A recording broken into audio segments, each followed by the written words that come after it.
divina, una humana y una divina, ¿cierto? Y estuvimos viendo la clase pasada algunas características de la humanidad de Jesucristo. Vimos que tenía una genealogía, ¿sí? O un linaje humano, como cualquiera de nosotros, que era un niño que crecía y se desarrollaba, que hacía preguntas, y nos quedamos en el punto de que su conocimiento estaba limitado. Se debe señalar que esta limitación era autoimpuesta. ¿Qué quiere decir esto? Jesús, por ser Dios, tiene atributos divinos. ¿Estamos de acuerdo? Jesús todo lo sabe. Sin embargo, en su humanidad, él se autolimitó para poder estar, digamos, en esa naturaleza de hombre. Vamos a Filipenses 2, del 5 al 8.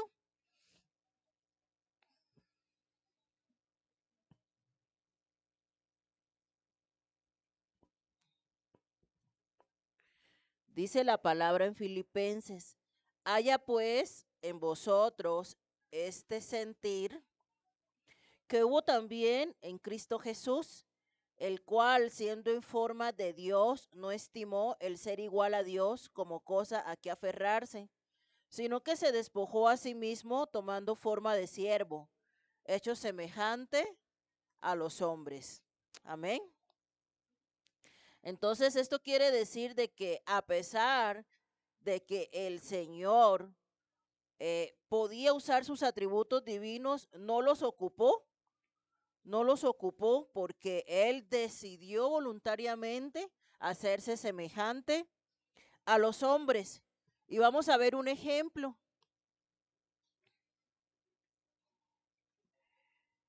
En Marcos 5:30.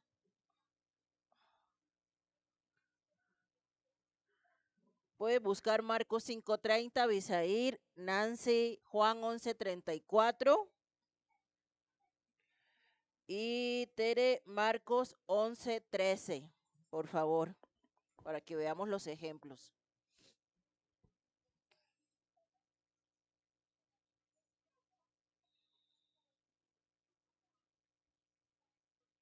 Samuel, Marcos 1:35, y hay una Biblia en la bolsa.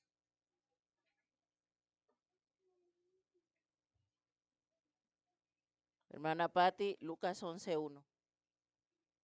¿Ya están todos listos? A ver, ¿qué dice la palabra en Marcos 5:30?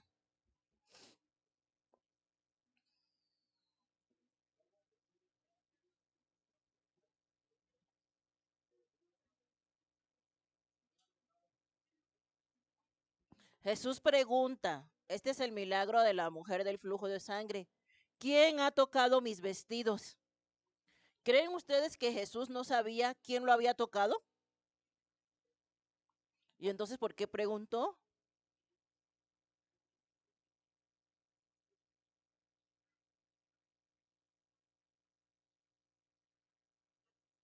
Por lo que estamos viendo, ¿verdad? Él, estando en una condición de hombre, autolimitó sus atributos divinos, ¿sí?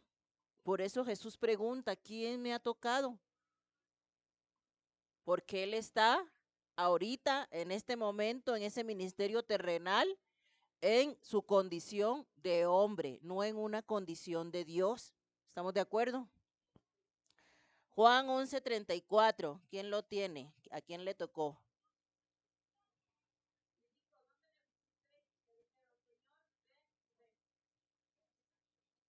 Exactamente. Aquí Jesús pregunta, ¿dónde pusieron a Lázaro? ¿Sí? Está hablando, está hablando del milagro de la resurrección de Lázaro. Y pregunta, ¿dónde le pusieron? Pero no porque Jesús no supiera, sino porque Jesús aquí está en una condición de hombre. Amén.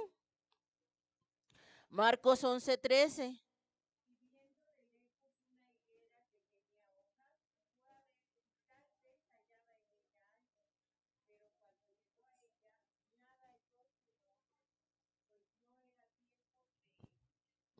Otro ejemplo, ¿verdad? De cómo el Señor autolimitó su conocimiento mientras estuvo en su ministerio terrenal.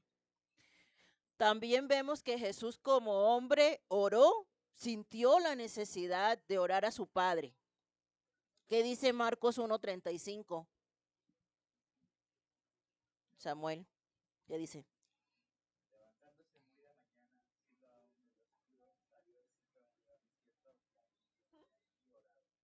Entonces Jesús, en su condición de hombre, oraba al Padre, tal como lo hacemos todos nosotros. Amén. Lucas 11:1, ¿qué dice?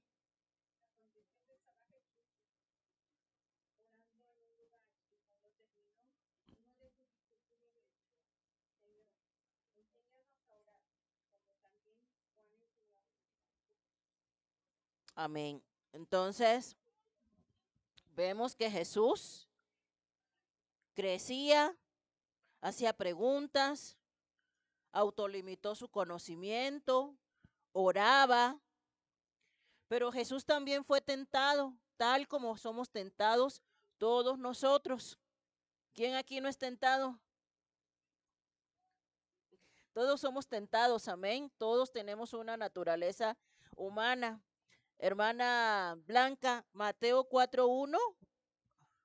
Hermana Ever me apoya con Hebreos 2:18 y hermano Polo con Hebreos 4:15. Rubén, Hebreos 5:8. Bisair, Mateo 21:18. Nancy, Juan 4:7. Tere, Juan 19:28.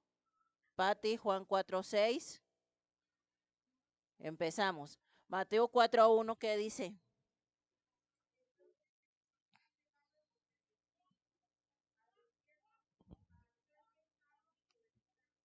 ¿Para qué dice la palabra?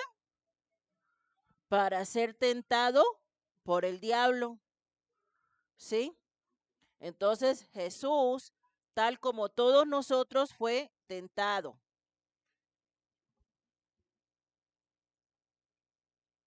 Hebreos 2:18, ¿qué dice?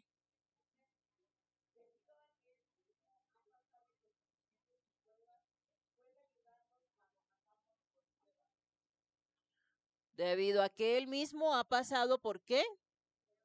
Por pruebas, como todos nosotros, puede ayudarnos también en la prueba. Amén. Hebreos 4:15, ¿qué dice? Niños, bajen el volumen.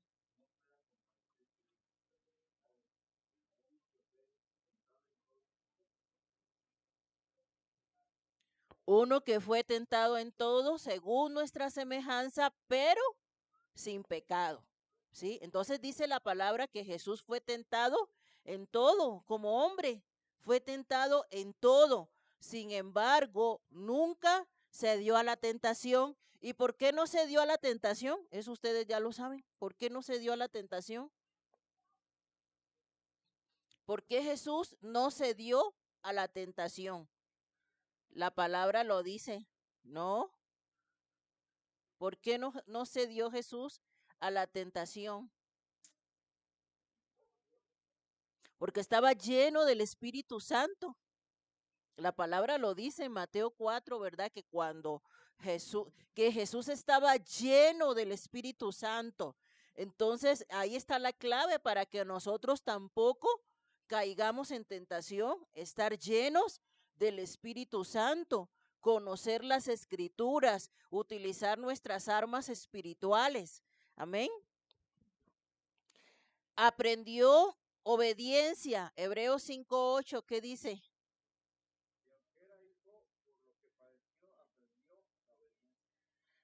Aunque era hijo, por lo que padeció, aprendió la obediencia. Amén. Jesús tuvo hambre. Mateo 21:18. ¿A quién le tocó? Por la mañana, volviendo a la ciudad, tuvo hambre como todos nosotros. ¿Sí? Entonces vemos a un Jesús en su naturaleza humana completamente. Tuvo sed, Juan 4:7.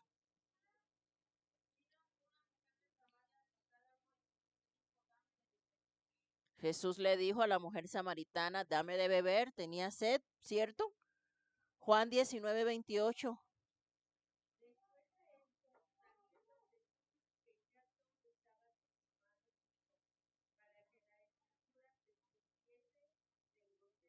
Tengo sed, ¿sí? Entonces, tomaba Jesús agua, comía Jesús, era obediente Jesús, fue tentado Jesús, oraba Jesús,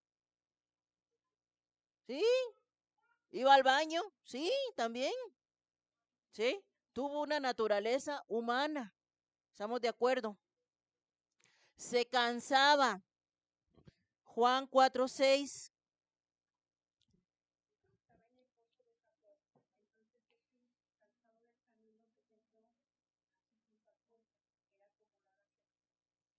Jesús, cansado del camino, se sentó junto al pozo. Jesús dormía. Mateo 8:24 dice, y he aquí que se levantó en el mar una tempestad tan grande que las olas cubrían la barca, pero él dormía. Marcos 10:21 dice la palabra, entonces Jesús mirándole, le amó, amaba también, tenía amigos también, así como nosotros amamos, tenemos amigos, Jesús también los tenía compasión de las personas. Mateo 9:36 dice,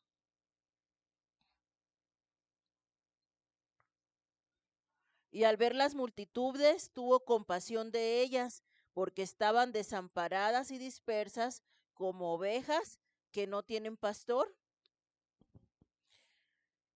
Hermana Blanca, Marcos 3:5, por favor. Isaí, Lucas 19:41.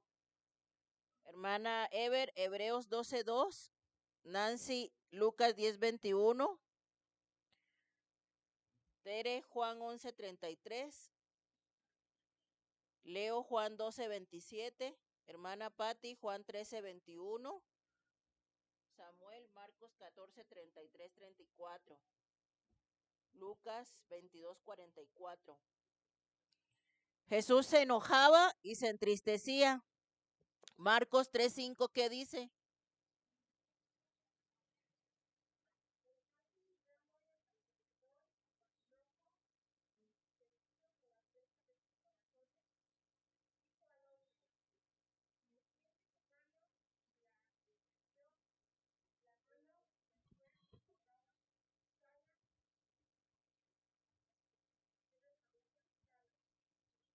Amén. Entonces, aquí nos está hablando de que Jesús se enojado y entristecido. O sea, tenía sentimientos encontrados, ¿verdad? Así como nosotros. Enojado y entristecido.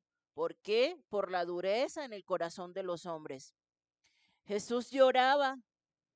Lucas 19:41, ¿qué dice?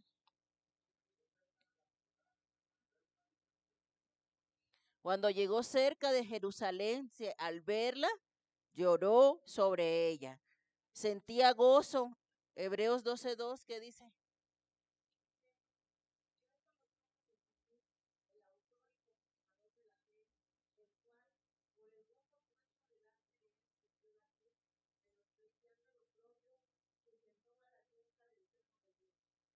Amén. Entonces, aún el Señor, pues es lo que nos está intentando decir Hebreos, en la cruz sintió gozo porque sabía cuál era el propósito. Amén. Lucas 10:21.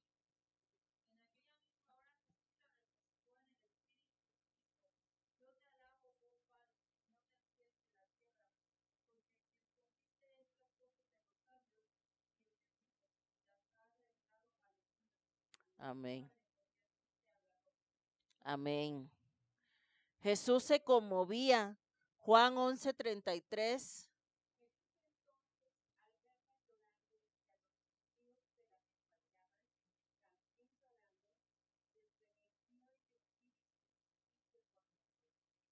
Amén. Juan 12:27.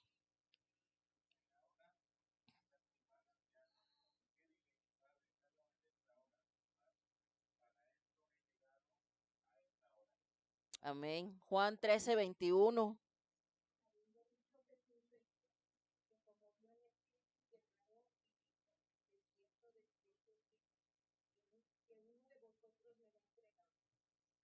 Marcos 14:33-34.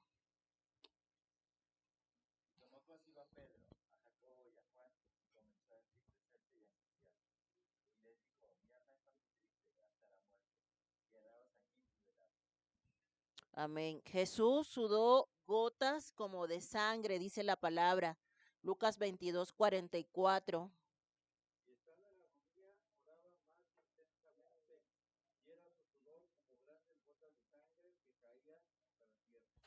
Amén. Esto de sudar gotas de sangre se llama hematoidrosis y le sucede a las personas cuando están bajo un alto nivel de estrés, ¿sí? No es algo frecuente, pero puede llegarle a suceder a un ser humano, ¿sí? Hematoidrosis, sudar sangre. Entonces, todo esto padeció Cristo en su humanidad, amén. Eh, Jesús sufrió, dice Primera de Pedro 4:1, a esto les parece cosa extraña que vosotros, a ver, espérame, no mentira. Puesto que Cristo ha padecido por nosotros en la carne, vosotros también armaos del mismo pensamiento, pues quien ha padecido en la carne terminó con el pecado. ¿Sí? Jesús sangró, Juan 19:34, dice la palabra. Pero uno de los soldados le abrió el costado con una lanza y al instante salió sangre y agua. Murió como cualquier ser humano.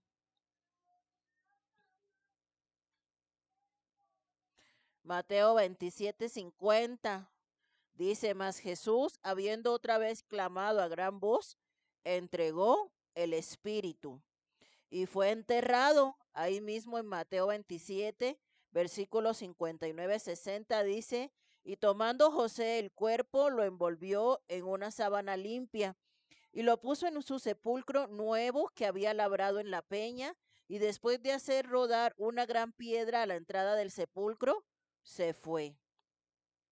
Entonces hay N cantidad de ejemplos a lo largo de las escrituras que nos enseñan que Jesús no solamente fue 100% Dios, sino también 100% hombre, en su doble naturaleza, humana y divina. Amén. La impecabilidad de Jesucristo. ¿Qué quiere decir la impecabilidad de Jesucristo? La impecabilidad de Jesucristo quiere decir que Jesús no pecó. ¿Qué hubiera pasado si Jesús hubiese cedido a la tentación y en algún momento de su vida Jesús hubiera pecado? ¿Qué hubiera pasado?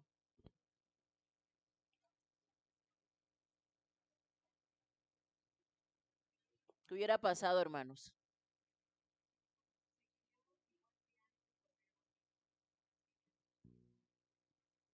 Sí, pero ¿por qué?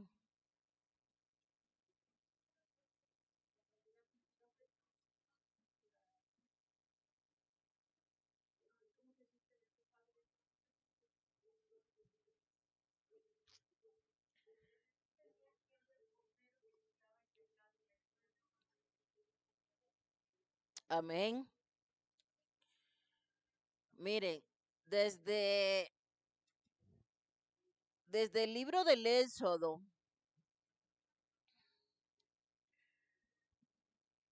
se nos enseña que había que sacrificar un cordero y ese cordero tenía que ser perfecto para que pudiera servir como sacrificio en propiciación por nuestros pecados. Si Jesús hubiera pecado, hubiera quedado invalidado para poder cumplir, para poder ser ese cordero sin mancha que se necesitaba para el sacrificio.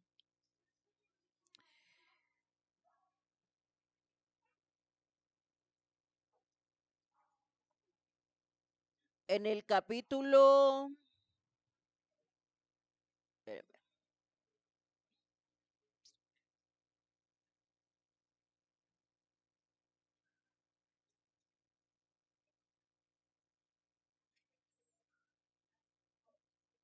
en el capítulo 12 del libro de Éxodo,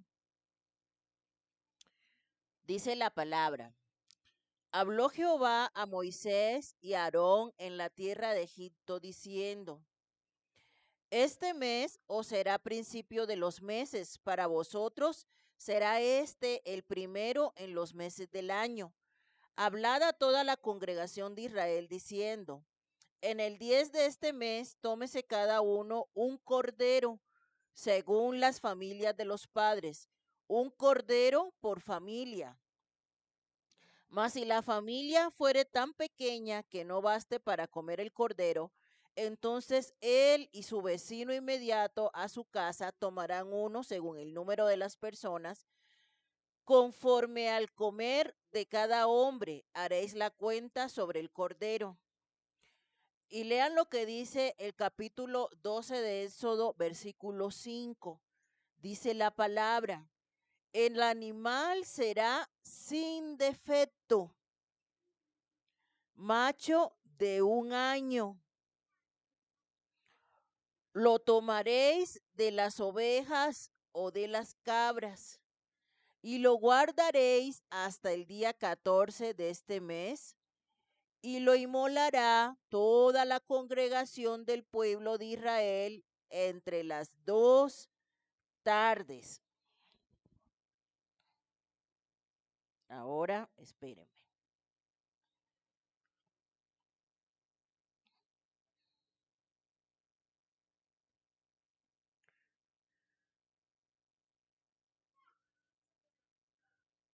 Se lo voy a leer en otra versión. Éxodo 12:5. Dice: el animal seleccionado deberá ser un macho de oveja o de cabra de un año y que no tenga ningún defecto. Cuiden bien al animal seleccionado hasta la tarde del día 14 de este primer mes. Entonces toda la asamblea de la comunidad de Israel matará su cordero o cabrito al anochecer, y después tomarán parte de la sangre y la untarán en ambos lados y en la parte superior del marco de la puerta de la casa donde comen el animal. Fíjense, hermanos, ¿por qué la Biblia pide en el Éxodo una ovejita de un año que no tenga ningún defecto?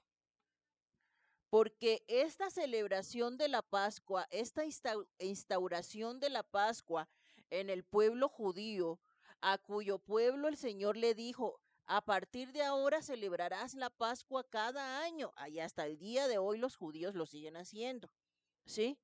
¿Por qué? Porque esto representa para ellos el sacrificio del cordero. La palabra dice que sin derramamiento de sangre no hay remisión de pecados. Este corderito sin mancha, sin defecto alguno, ¿sí? Era el sacrificio para que el pueblo pudiera ser librado de qué? De la muerte, ¿sí? Esto sucedió cuando fue la última plaga de Egipto, que fue la muerte de los primogénitos. El Señor les dijo: van a matar a esta ovejita sin defecto, y la sangre van a colocarla en los dinteles de las puertas para que cuando pase la muerte no toque a sus hijos primogénitos, ¿sí? Entonces, ¿qué quiere decir Pascua? Pasar por alto. Esa sangre iba a pasar por alto, ¿sí?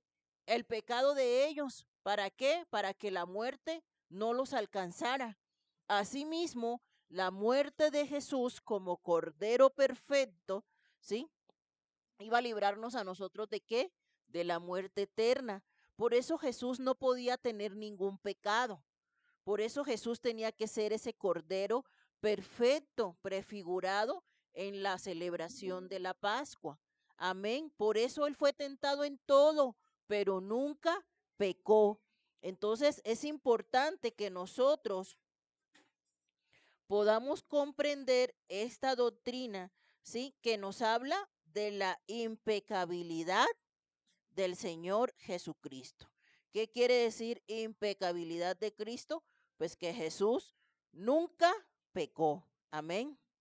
Él no conoció el pecado. Dice segundo libro de Corintios, segunda carta, perdón, a los Corintios 5:21. Al que no conoció pecado, por nosotros lo hizo pecado, para que nosotros fuésemos hechos justicia de Dios en él. Jesús no pecó, estamos de acuerdo, pero por nosotros se hizo pecado. ¿Por qué? Porque aunque Él no pecó, Él llevó en la cruz del Calvario el pecado de todos nosotros. Tanto así que estando en la cruz, le dice a su padre, Padre, ¿por qué me has abandonado?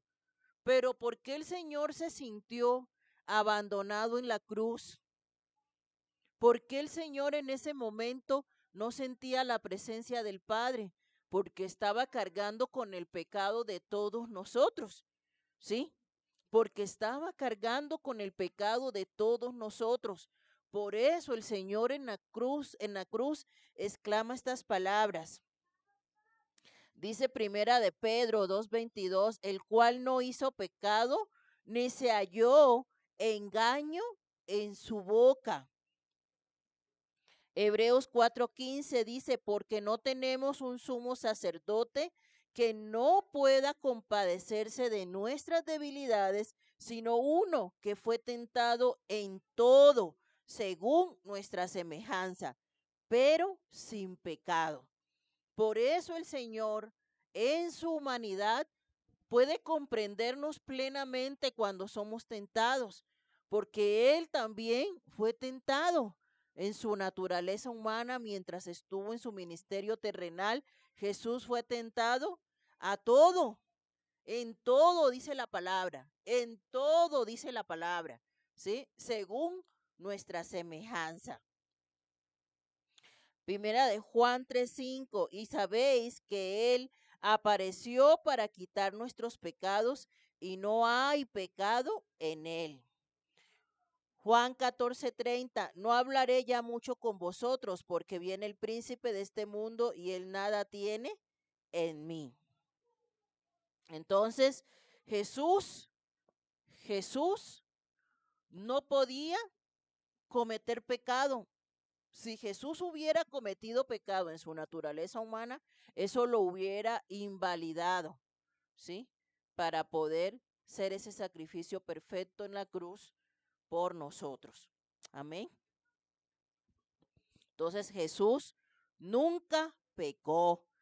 Este, pero sutilmente, hermanos, la humanidad ha querido negar esto, porque bueno, yo he visto, ¿no? Que han salido documentales o películas, ¿no? Que dicen que Jesús tuvo un romance con María Magdalena, que Jesús andaba en cosas raras con los discípulos. O sea, la verdad es que hoy día, hermanos, eh, la gente, ¿no? En su mismo pecado quiere distorsionar la imagen de Cristo, quieren distorsionar la imagen de Cristo, pero Jesús nunca pecó, pero la humanidad ha llegado a un grado de tanta maldad y de tanta corrupción y de tanta aberración que quieren manchar la imagen de Cristo. Y ya la tapa fue lo que hicieron en los Juegos Olímpicos, ¿no? Que ya todos sabemos. O sea, pero a ese grado de maldad ha llegado la humanidad que quiere manchar la imagen de nuestro Señor Jesucristo. pero la Biblia es clara. Jesús fue tentado en todo, pero Jesús nunca pecó, nunca pecó. Por eso nosotros, como hijos de Dios, debemos defender nuestra fe y no, no permitir ese tipo de cosas, porque hoy la gente quiere distorsionar y dañar la imagen del Señor Jesús. Y la imagen del Señor Jesús siempre ha sido la más atacada por todas las sectas, por todas la, la, la gente que vive en la maldad. Siempre la imagen de Jesús quiere ser la más atacada, quiere manchar su divinidad, quiere manchar el hecho de que Él sea el Hijo de Dios. La mayoría de las sectas de error señalan que Jesús solamente es un profeta, señalan que Jesús es ¿cómo dicen los mormones? Que Jesús es el arcángel Miguel, que Jesús es esto. Jesús es el Hijo de Dios. Jesús es el Hijo de Dios. Y ya hemos visto suficiente evidencia, ¿no? A partir de lo que dicen las escrituras, de que Jesús es el Hijo de Dios. Jesús es Dios. Jesús es la segunda persona de la Trinidad. Amén. Entonces, por eso, amados hermanos, nosotros tenemos que estar preparados para dar defensa por nuestra fe, porque el enemigo opera de esta manera, hermanos, en querer dañar la fe de las personas. ¿Sí sabían que lo que el enemigo más ataca en la sociedad no es con pecados de drogadicción, no es con pecados de alcoholismo, de adulterio, de fornicación, no es con nada de eso, hermanos? El enemigo lo que más ataca en la humanidad es su fe. Por eso vemos a tanta gente en doctrinas de error, porque el enemigo lo que más quiere, ¿no? Por encima de que la gente sea borracha, drogadita y todas esas cosas, lo que el enemigo más quiere es que la gente se desvíe de la verdad de la palabra del Señor.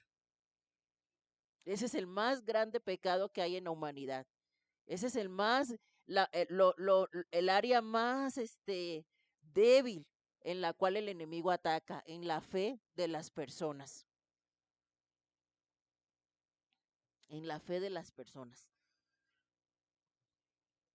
Ahora miren cuántas filas, viéndole la mano al San Judas según. Oye, filas largas, debajo de la lluvia, porque eso es lo que el enemigo más quiere, atacar la fe de las personas, atacar la fe de las personas. Y vamos a entrar ahora a lo que son los oficios o las dignidades de Cristo. La palabra dice que en Primera de Timoteo que hay un solo mediador entre Dios y los hombres, ¿cierto? Y ese mediador es Jesucristo, hombre. Amén. Ya sabemos por qué Jesús es el único que puede servir de mediador, porque aunque fue tentado en todo, fue el único que no pecó. Él es el Cordero perfecto. Jesús es el Cordero. ¿Se acuerdan en la historia de Abraham? Vamos para allá, vamos para que lo lean. En Génesis 17, si no estoy mal. No, espérenme.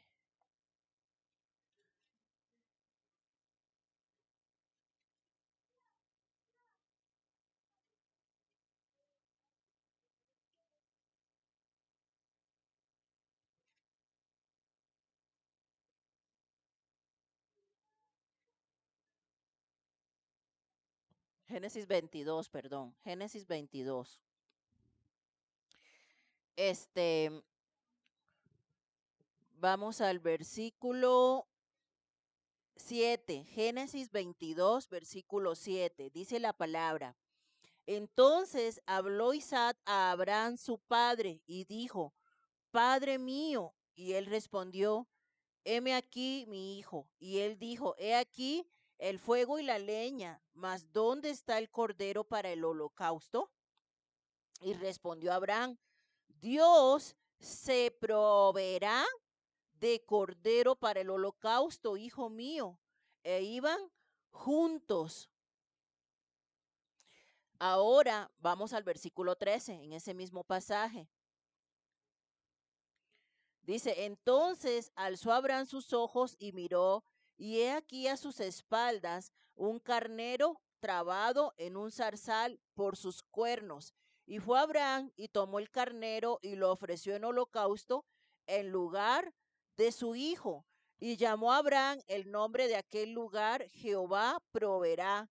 Por tanto se dice hoy, en el monte de Jehová será provisto.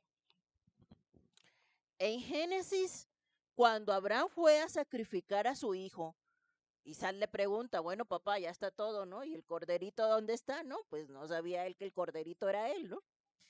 El corderito dónde está, y le dice a Abraham, no te preocupes, hijo, el Señor se proveerá de cordero para el sacrificio. Mucho antes de la Pascua, que está en Éxodo, donde el Señor nos habla más claramente, porque recuerden ustedes que en la palabra hay una revelación progresiva, ¿cierto? Poquito a poco, pues el Señor nos va mostrando, ¿sí? Nos va dando luz de ese Salvador que iba a venir en el Nuevo Testamento, del Mesías, ¿sí? Pero desde Génesis, el Señor, por medio de esto que sucedió con Abraham y su hijo, le está diciendo que el Señor se iba a proveer de un cordero para el sacrificio. Y ese cordero del cual está hablando Abraham es Jesús. ¿Sí? Ese corderito del cual nos habla la palabra, cuando Abraham tomó a su único hijo, ¿sí? Ese corderito que murió en lugar de Isaac, ese corderito y, ese acto que Abraham iba a cometer de sacrificar a su único hijo, prefiguran a Cristo, el Cordero perfecto. Amén. Entonces, como Jesús es el único mediador entre Dios y los hombres, Jesús cumplió con varios oficios, ¿sí? O varias funciones, ¿sí? Que el Señor le dio por medio del cual ese corderito, ¿sí? Iba a unir al pueblo con Dios, porque Jesús es el único camino, la verdad y la vida, dice la palabra. Jesús es el camino que nos unió con quién, con el Padre, porque la palabra dice en Romanos que todos pecamos y todos estábamos destituidos de la gloria de Dios. ¿Y quién fue ese camino? ¿Quién fue ese puente que unió al pueblo con Dios? Jesús, Él es el único mediador, pero Jesús tenía que cumplir con varios oficios para unir al pueblo con Dios. Entonces Jesús cumplió la función de profeta, la función de sacerdote y la función de rey. Amén. Y eso es lo que vamos a ver ahorita. Bueno, vamos a ver, yo creo que una, porque ya van a ser las 10. Pero vamos a ver una, aunque sea hoy. Y es la función del profeta. El profeta, y tal como lo hemos venido viendo todos los miércoles que estamos ahorita este año desde enero estudiando los profetas, ya sabemos que el profeta representaba a Dios ante el hombre. ¿Por qué? Porque el profeta hablaba lo que Dios le decía. Por eso decían los profetas, así dice Jehová, porque era Dios mismo quien les daba el mensaje que él quería darle al pueblo, ¿cierto? El profeta tenía una percepción retrospectiva, conocía los secretos del pasado. La Biblia dice que Moisés fue profeta, ¿cierto? Fue a Moisés precisamente a quien el Señor le reveló todo lo que sucedió desde el día de la creación. ¿Por qué sabemos eso? Porque ¿quién escribió el Pentateuco? ¿Quién escribió el Pentateuco? Moisés, ¿sí? Moisés. ¿Y cómo Moisés pudo escribir el Pentateuco si Moisés cuando el Señor creó el mundo no estaba? Porque Dios se lo mostró. Amén. Dios le mostró a Moisés todo desde la creación del mundo. Y le dijo a Moisés, Moisés, escribe estas palabras que yo te digo, ¿sí? Por eso Moisés, aunque él no estaba presente, tuvo la capacidad de poder escribir todo lo que sucedió desde la creación del hombre, cómo fue que el hombre cayó, qué fue lo que sucedió en el diluvio y muchos acontecimientos que ya habían ocurrido muchísimos años antes de que Moisés existiera. Amén. Conocía los problemas y las necesidades del presente. Los profetas como Isaías, Amós, Joel, Jeremías y otros dieron a gran voz el mensaje de la ira de Dios por el pecado y la decadencia de su época. Ya de eso saben bastante, ¿verdad? Porque es lo que hemos venido estudiando todos los miércoles, cómo los profetas señalaban el pecado, cómo los profetas llamaban al pueblo al arrepentimiento, cómo los profetas sabían todo lo que la gente andaba haciendo mal, cómo sabían los profetas que la gente, por ejemplo, en Amós, ¿no? Andaban abusando de los pobres, prestando y cobrando muchos intereses. ¿Cómo sabían los profetas que que las personas estaban alterando las balanzas, etcétera, porque Dios se los revelaba? ¿Cómo sabían los profetas? ¿No? Por ejemplo, ahorita acabamos de terminar Ezequiel, que los ancianos del templo habían construido una estatua de Baal en el templo de Jerusalén. Si Ezequiel estaba en Babilonia, porque Dios se lo mostró. Amén. Dios se los mostraba tal cual por medio de visiones, por medio de su palabra audible. El Señor hablaba con los profetas y les revelaba las cosas que estaban sucediendo, aunque ellos ni siquiera estaban ahí. Ezequiel, Dios le mostró todo lo que estaba pasando en Jerusalén y Ezequiel estaba en Babilonia. ¿Por qué? Porque fue Dios mismo quien se lo revelaba. Amén. Pero también conocen los profetas y a lo que se le llama previsión, los secretos del futuro. Daniel, por ejemplo, habla de la tribulación por venir. Ezequiel habla del milenio, cosas que no han sucedido aún, cosas que no han sucedido aún. ¿Y cómo lo supieron? Porque Dios mismo se lo reveló. Entonces, todas estas capacidades tiene un profeta de Dios, ¿sí? Y Jesús cumplió el ministerio de profeta en su totalidad. Vamos a Deuteronomio 18,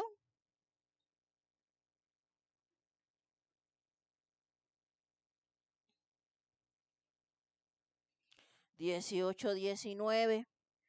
Dice la palabra, profeta les levantaré de en medio de sus hermanos, como tú, y pondré mis palabras en su boca, y él les hablará todo lo que yo le mandare.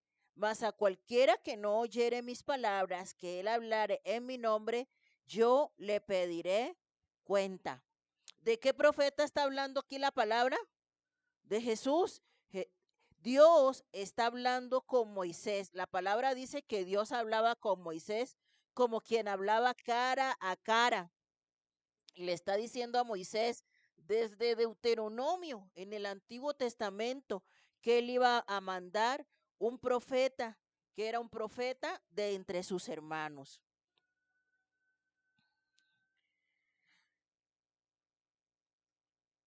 En Juan 1:21 dice la palabra que le preguntaron, ¿qué pues eres tú, Elías? Dijo, no soy. ¿Eres tú el profeta? Y respondió, no. Cuando Jesús estaba en su ministerio terrenal, la gente pensaba que era el profeta Elías, que había vuelto. La gente pensaba que era el profeta Elías. Recuerden que Elías fue arrebatado en un carro de fuego. Y cuando Jesús estaba en su ministerio terrenal, la gente decía, tú eres Elías. ¿Por qué? Porque Jesús pudo hablar con una mujer samaritana, por ejemplo, y decirle, ¿dónde está tu marido? Y le dice la samaritana, no tengo marido. Y le dice Jesús, ¿es cierto? ¿No tienes marido? Y le dice, y le dice la mujer en el versículo, le dice 17, en el versículo 17 de Juan 4, donde está esa historia de la mujer samaritana, dice, respondió la mujer y le dijo, no tengo marido. Y Jesús le dijo, bien, bien has dicho, no tengo marido, porque 5 maridos has tenido y el que ahora tienes no es tu marido. Esto has dicho con verdad. Le dijo la mujer, Señor, me parece que tú eres profeta. ¿Por qué? Porque le estaba diciendo, le estaba revelando su vida, ¿sí? Y esta mujer, pues, como un hombre que ella no conocía, que se lo encontró en el pozo, que iba a tomar agua, le iba a decir que, que, este, que ella había tenido 5 maridos y apenas la estaba conociendo. Entonces, el Señor, pudo manifestar este ministerio, ¿sí? O este oficio o esta dignidad de Cristo como profeta a lo largo de su ministerio terrenal. Vamos a dejarlo hasta ahí porque ya son las 10. Vamos a orar y en el próximo domingo continuamos con este tema. Amén.